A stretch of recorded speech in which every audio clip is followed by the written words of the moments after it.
And welcome back to another episode of By Its Cover, a podcast where we pick out books by their cover, read them, consume them, and then we talk about them on the show. Heck yeah. I'm your host, Jake, and I'm joined by Katie. And we are siblings. Today's book is The Vella. The Vella is it's not necessarily a book, I guess, so sort of like pushing the boundaries of what we're supposed to be talking about on this podcast. But Okay. The Vella is a science fiction audio drama.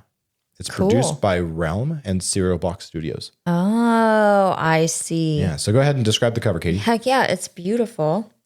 I'm going to describe the image from back to front because there's many layers to this art. So in the very back, you have like the sky atmosphere and you have two moons. And then in front of that, there are spaceships. And in front of that is the first like topographical layer. So you have a mountain and some maybe like a faraway city on the right hand side. So you see like one side of the mountain where the mountain kind of curves down, and then the city on the right hand side.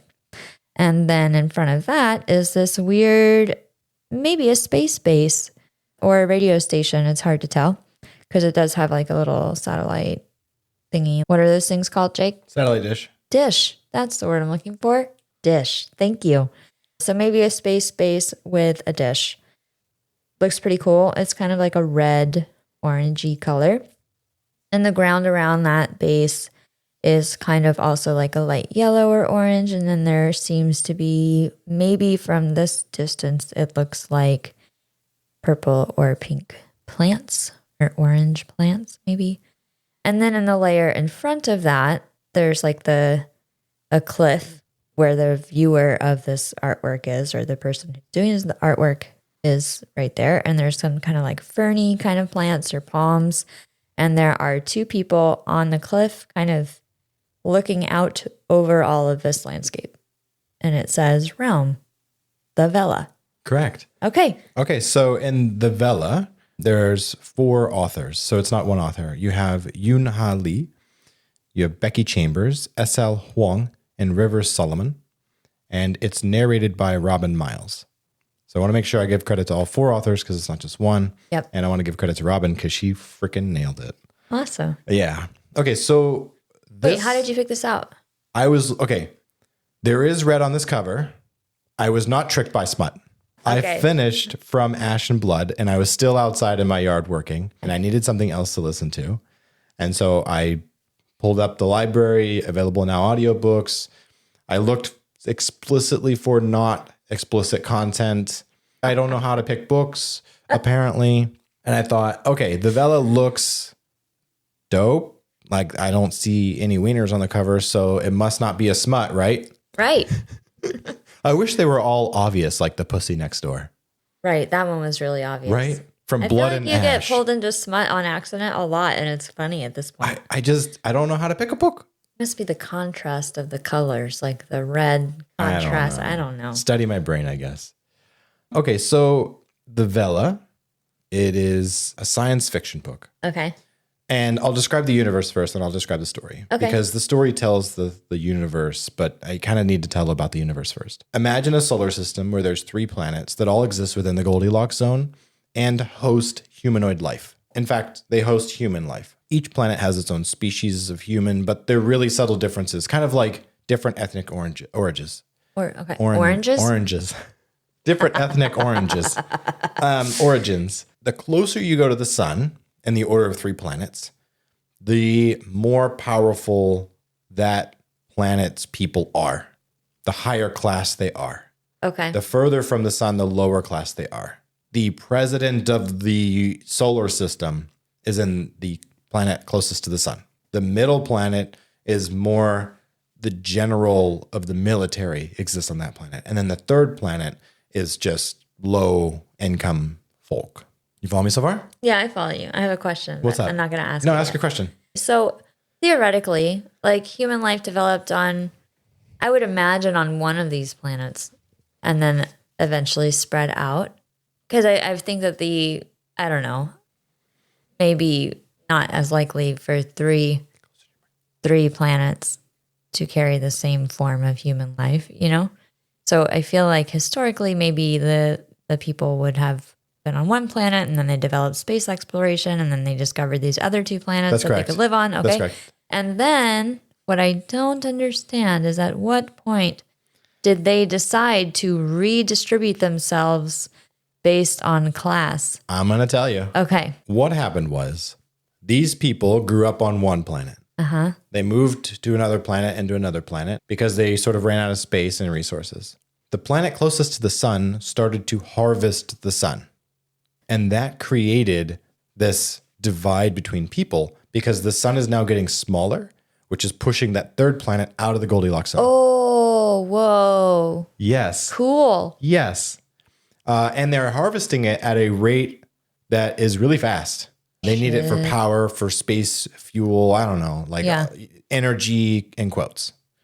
And so the main story picks up on a character named Asala. Asala is from the third planet. And Asala is a mercenary. Okay. She can't legally be hired into the government as sort of a militant, someone in the military, because she has clan tattoos.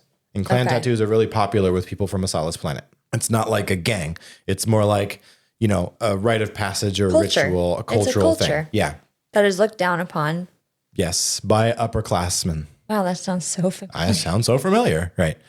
So, by the way, kids, don't gauge your ears or get tattoos or any of that stuff. Don't do what we do. Don't do any of that stuff because you'll never be accepted in society in the 80s. Okay, so the story picks up. Asala is defending the general. I'll just generically name them the general.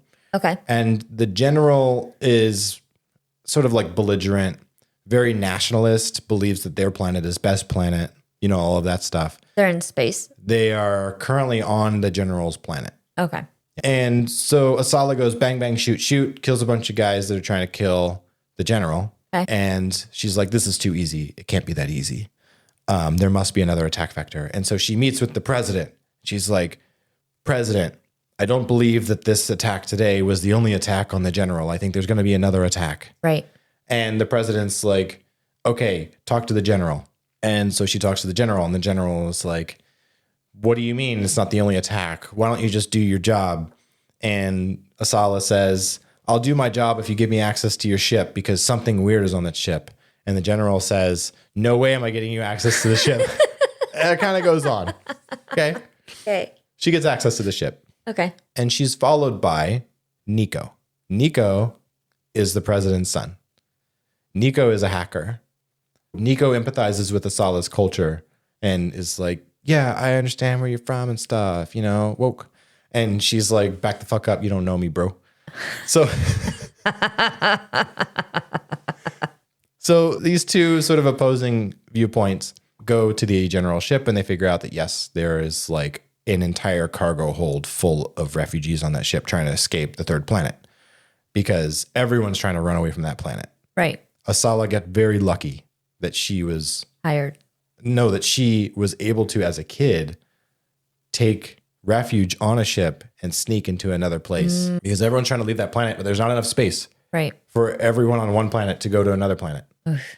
Yeah. Like there's a reason that they started colonizing other planets. And then they started harvesting the sun and then, you know, population issues. Progressing in the story, Asala and Niko find these people. They find a bomb or something. And they're like, hey, general, you're all safe. The general leaves.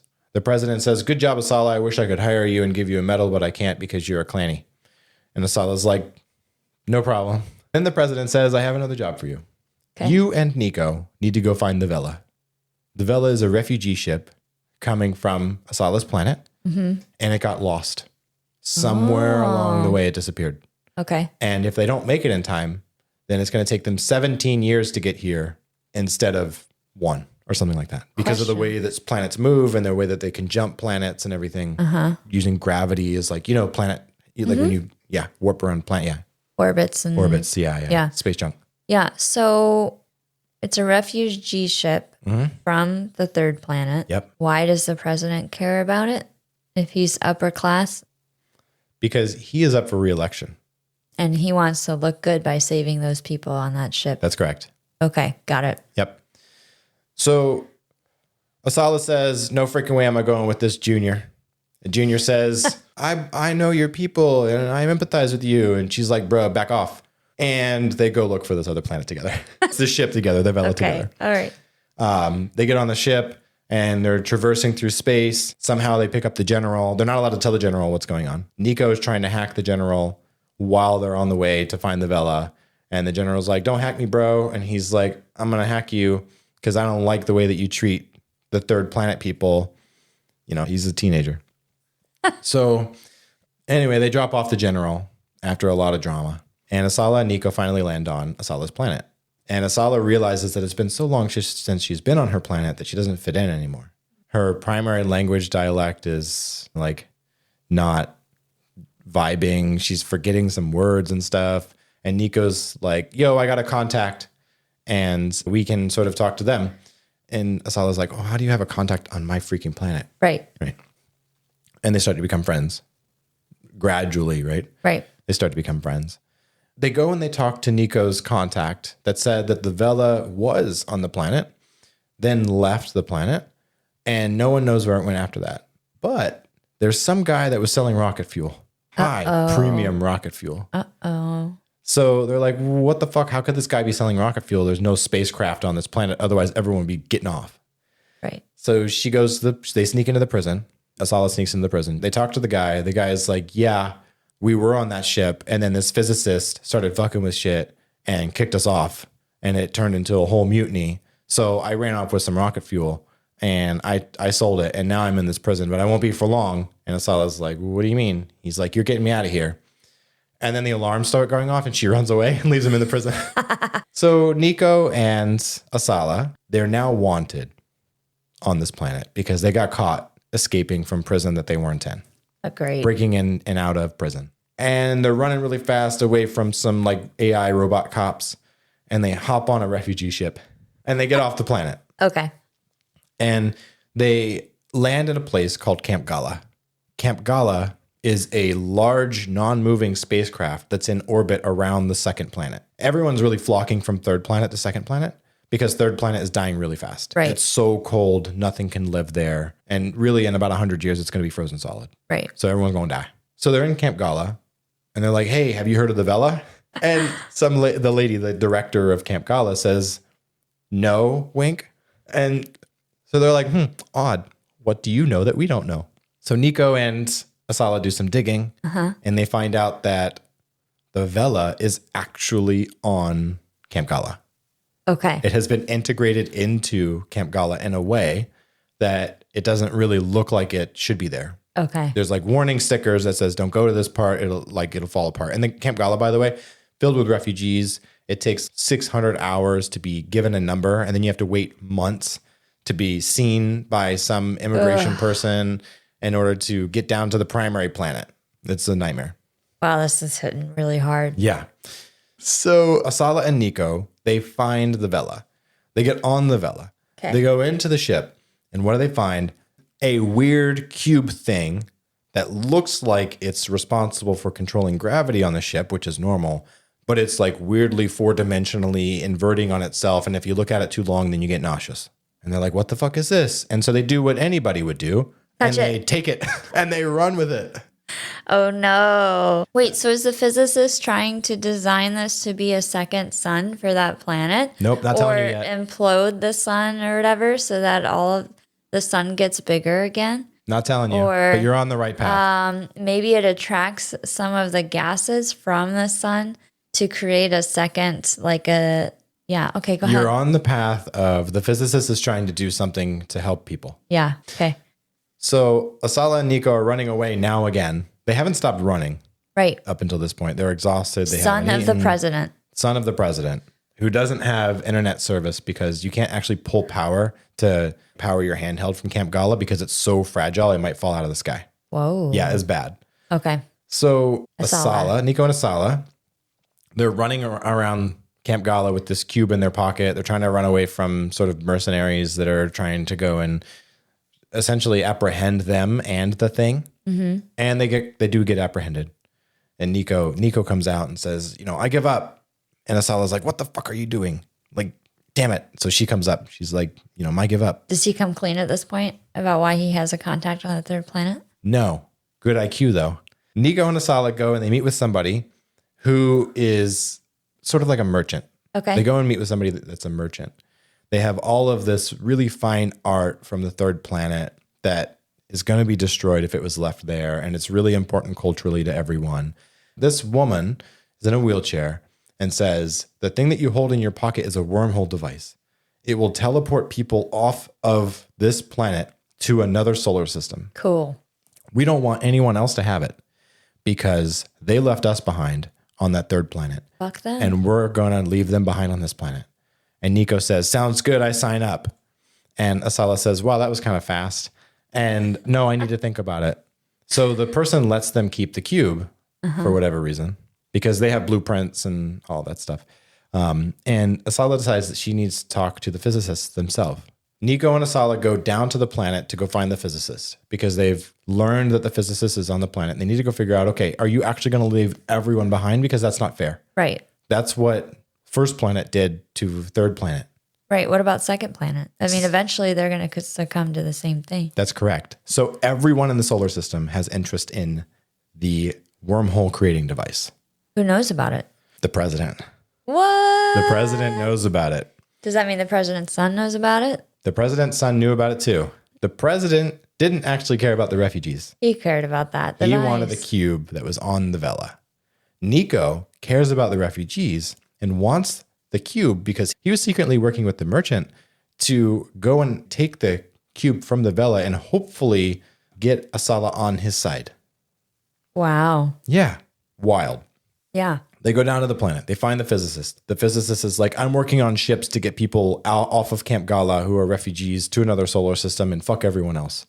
And Asala's like, that's not fair. You can't do that. Then the general, the one that's like a nationalist, this is her planet. Yeah. The general shows up. She's like, hey, I heard about everything. And I want that cube. And I'm going to kill the physicist. And by the way, I'm going to kill everyone on Camp Gala. And I'm going to kill the people on First Planet. Screw everyone. I'm going to take only my people to a new solar system. Everyone is very much like, I'm going to take my people to the new solar system. Right. First planet, second planet, third planet, everyone. Except for Asala. Except for Asala and some of Asala's friends. Okay. She's trying to convince Niko to sort of not be this way. How does she not have the cube physically taken from her if everybody else wants it and she's got it in her pocket? She does eventually. Nobody knows that she has the cube. They just know the cube exists. She's not walking around with the cube showing it to people. She has it hidden. The general shows up and she's like, I'm going to kill you if you don't take me to the physicist. And Asala says, okay, I guess I'll take you to the physicist. So she goes to the cave where the physicist exists and is working on ships. And the physicist is there. Yeah. And then isn't. Sort of like disappears. And sort of gravity changes for a minute. And there's wind everywhere and trees are upside down. And it's just like this whole big thing. And the general decides, okay, I need to get in spaceships and go fight other people up in space because they have blueprints to the cube and I need the cube. Right. Everyone's fighting over this cube. Like it's building anticipation. So the next major scene, the general, Asala, Niko, they're all back on Camp Gala, which is a immovable spacecraft. Yeah. And they're preparing to defend the Camp Gala from both the general and the president, because the president's on his way. Wow. With a royal guard. And they start engaging in a battle. Star Wars style, pew, pew, pew, out in space. Side note, Asala had a sister. When Asala was getting off of planet, Asala's sister was supposed to be in the next boat off the planet. Okay. And Asala was not able to find her sister after. So Asala was a refugee. She got off. She never found her sister, long lost sister. Okay. Asala's sister actually got off the planet, but was enlisted into the general's army in order to get citizenship on the planet. Okay. And the general knows this. And the general puts a video on Asala's screen and says, I have your sister. She works with me now. And she's going to kill you, Yeah. Because otherwise I'll kill her family. And Asala's sister repeats something in Asala's language, basically that says, I'm not with the general. Nice. And then ejects herself from her ship, basically saying like, fuck my wife and kids. Oh my gosh. And Asala is now trying to fight the general, fight the president while keeping track of her sister's ship and trying to defend the Gala or Camp Gala. It's a calamity. Yeah. It's happening. Yeah. Okay. A giant fucking wormhole opens up in space near Camp Gala. Okay. And people just start running for it. Doesn't matter who you are. If you're part of first planet, second planet, third planet, you're running because that's opportunity. You're getting out of the solar system before the sun itself runs out of juice and then you all die from freezing to death. Right. And Asala is looking for her sister, and her and the president are actually kind of friends.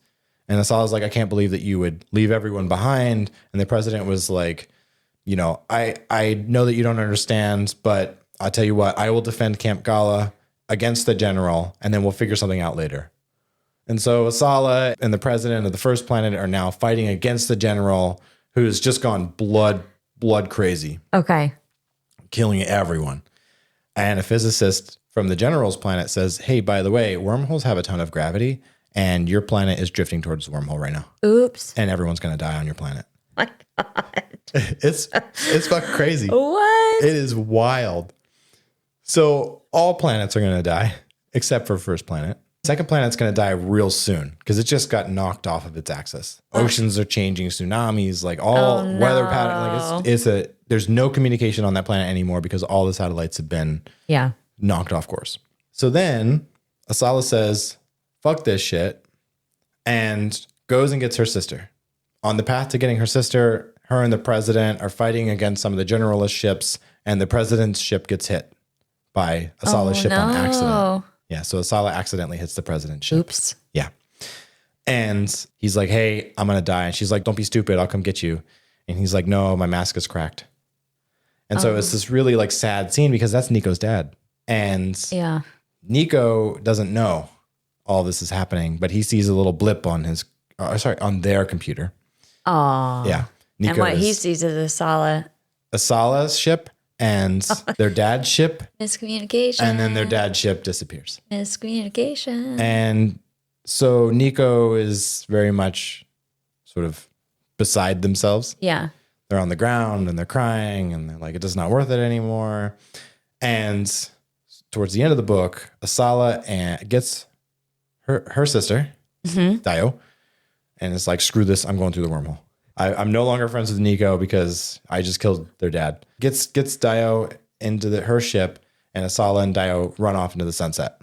Niko is now somehow the leader of Camp Gala and the army there because he was the president's son. Yeah. Now he's a leader of some sort. He's one of the few people left on Camp Gala. They have to figure out how to get Camp Gala into the wormhole after Asala's gone through it. The wormhole is closing.